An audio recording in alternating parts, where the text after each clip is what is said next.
ఆంధ్రప్రదేశ్లో మంత్రి అచ్చెన్నాయుడుపై అవినీతి ఆరోపణలు వెల్లువెత్తుతున్నాయి. ఏపీ అగ్రోస్ జనరల్ మేనేజర్ రాజ్మోహన్ బదిలీ వ్యవహారం ఇప్పుడు తీవ్ర చర్చకు దారితీసింది. మంత్రి అచ్చెన్నాయుడు అవినీతికి సహకరించలేదనే ఆ కోపంతోనే రాజ్మోహన్పై కక్ష కట్టారని, దీని వెనుక పెద్ద కుంభకోణం దాగి ఉందని వైసీపీ ఆరోపిస్తుంది.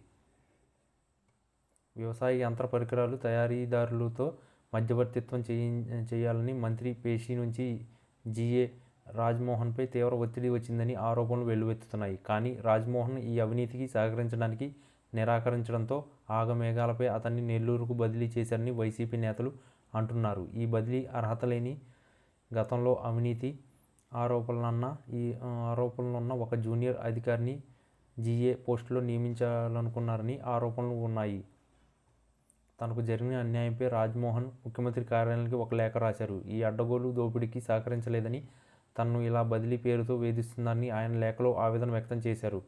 సెలవుపై వెళ్లడం తప్ప తనకు మరో మార్గం లేదని ఆయన ఈ లేఖలో పేర్కొన్నారు.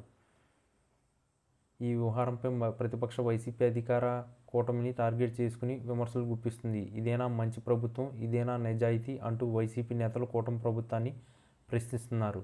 ఈ ఆరోపణలపై మంత్రి అచ్చెన్నాయుడు, ప్రభుత్వ వర్గాలు ఎలా స్పందిస్తాయో చూడాలి. ఈ ఘటన రాష్ట్ర రాజకీయాల్లో ఒక కొత్త వివాదానికి తెరతీసింది.